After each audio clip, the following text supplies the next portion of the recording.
Livre du prophète Michée, chapitre 7.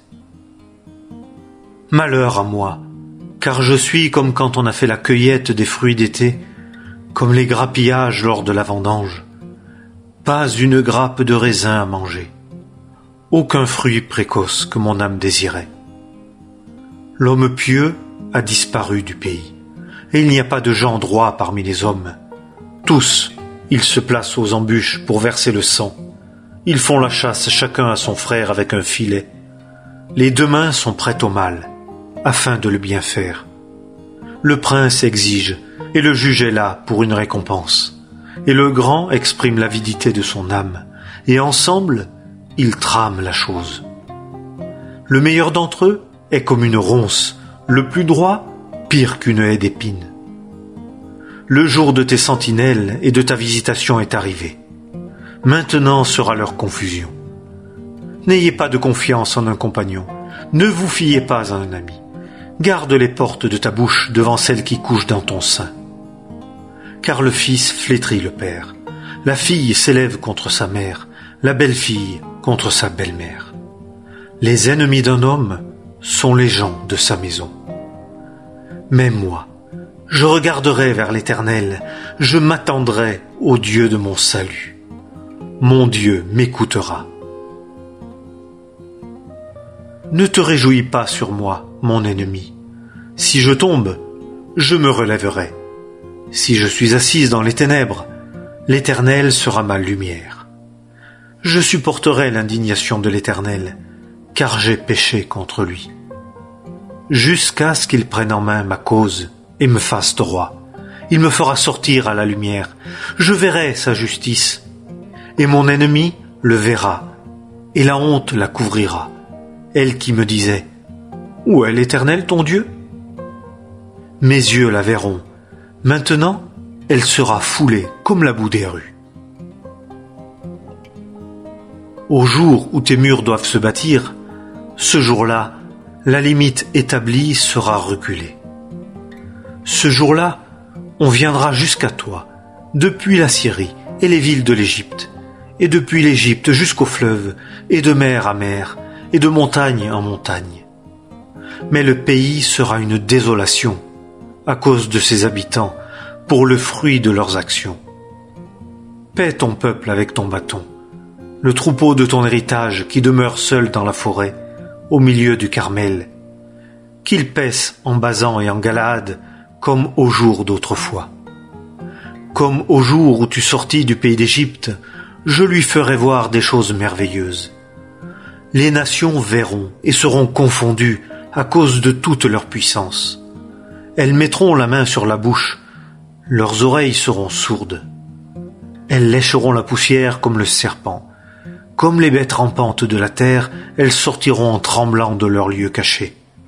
Elles viendront avec frayeur vers l'Éternel, notre Dieu, et elles te craindront.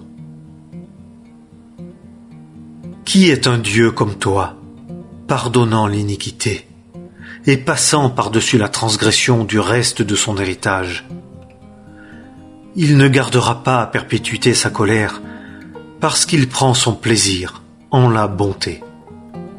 Il aura encore une fois compassion de nous. Il mettra sous ses pieds nos iniquités.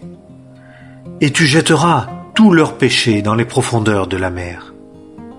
Tu accompliras envers Jacob ta vérité, envers Abraham ta bonté, que tu as juré à nos pères dès les jours d'autrefois. Livre du prophète Nahum, chapitre 1er.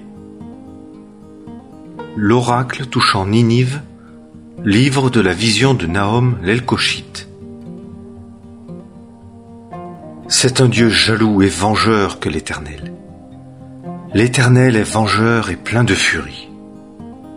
L'Éternel tire vengeance de ses adversaires et garde sa colère contre ses ennemis.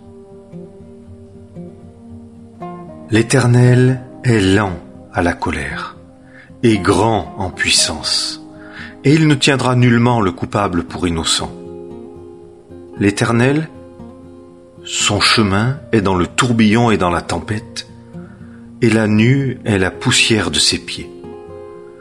Il tance la mer et la dessèche et fait tarir toutes les rivières.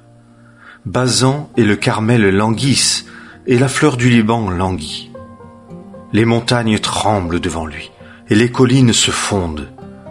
Et devant sa face, la terre se soulève et le monde et tous ceux qui y habitent. Qui tiendra devant son indignation et qui subsistera devant l'ardeur de sa colère? Sa fureur est versée comme le feu et devant lui, les rochers sont brisés. L'Éternel est bon, un lieu fort au jour de la détresse. Et il connaît ceux qui se confient en lui. Mais par une inondation débordante, il détruira entièrement son lieu et les ténèbres poursuivront ses ennemis. Qu'imaginez-vous contre l'Éternel? Il détruira entièrement.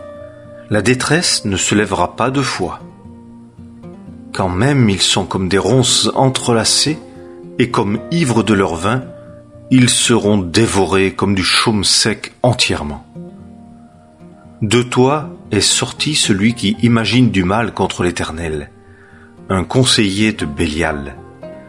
Ainsi dit l'Éternel, qu'ils soient intacts et ainsi nombreux, ils seront retranchés et ne seront plus. Et si je t'ai affligé, je ne t'affligerai plus. Et maintenant, je briserai son joug de dessus toi, et je romprai tes liens. Et l'Éternel a commandé à ton égard, on ne sèmera plus de semences de ton nom. De la maison de ton Dieu, je retrancherai l'image taillée et l'image de fonte.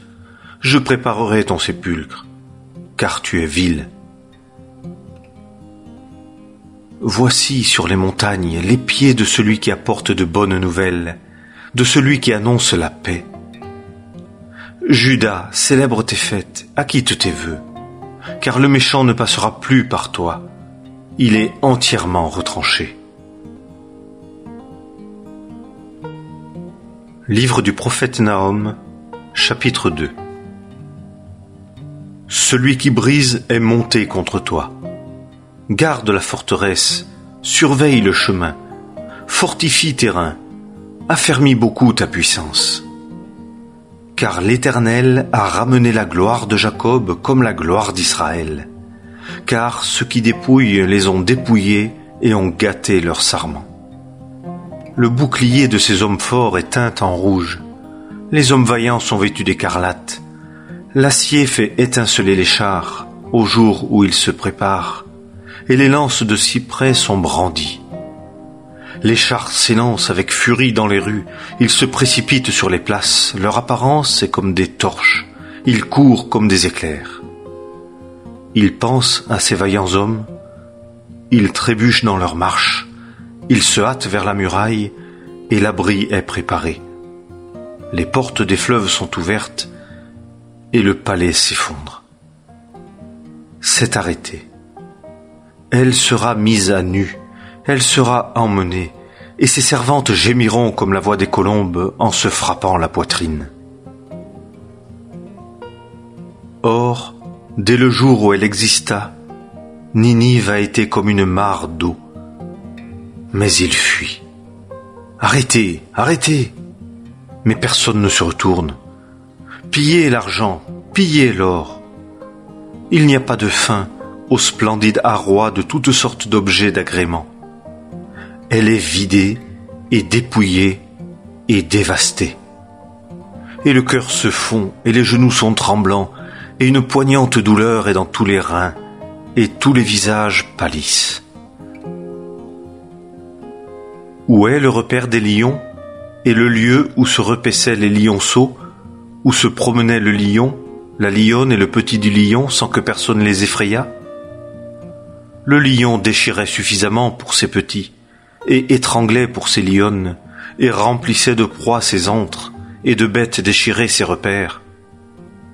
Voici, j'en veux à toi, dit l'Éternel des armées, et je réduirai tes chars en fumée. Et l'épée dévorera tes lionceaux, et je retrancherai de la terre ta proie, et la voix de tes messagers ne s'entendra plus. Livre du prophète Nahum, Chapitre 3. Malheur à la ville de sang, toute pleine de fausseté et de violence. La rapine ne la quitte pas. Bruit du fouet et fracas des roues et galop des chevaux et chars qui bondissent. Le cavalier qui s'élance et la flamme de l'épée et l'éclair de la lance et une multitude de tués et des monceaux de corps morts et des cadavres sans fin. On trébuche sur les cadavres.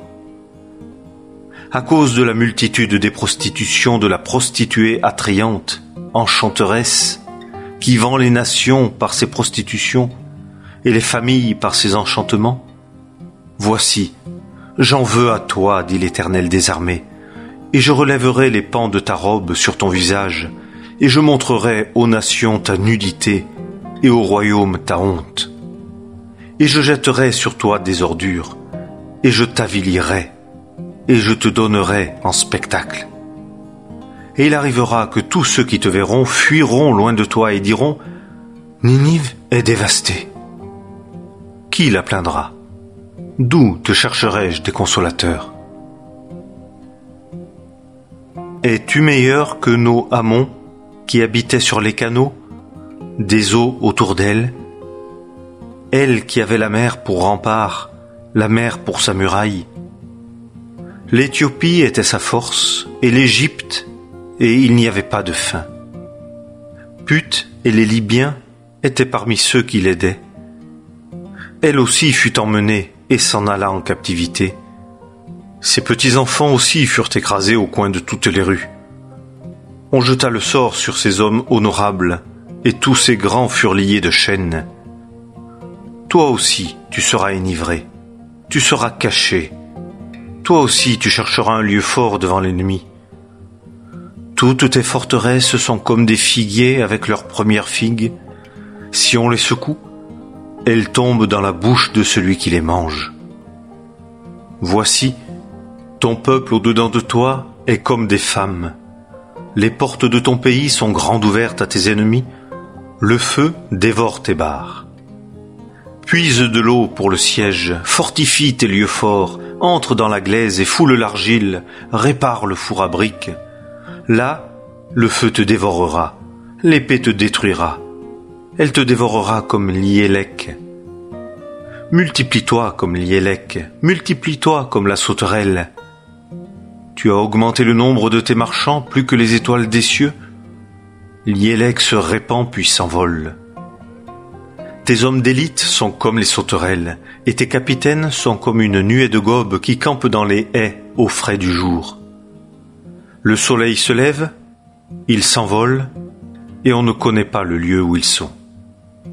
Tes pasteurs dorment, roi d'Assyrie. Tes vaillants hommes sont couchés là. Ton peuple est dispersé sur les montagnes, et personne ne les rassemble.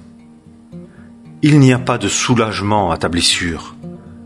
Ta plaie est très maligne. Tous ceux qui entendent parler de toi battent des mains sur toi. Car sur qui ta méchanceté n'a-t-elle pas continuellement passé?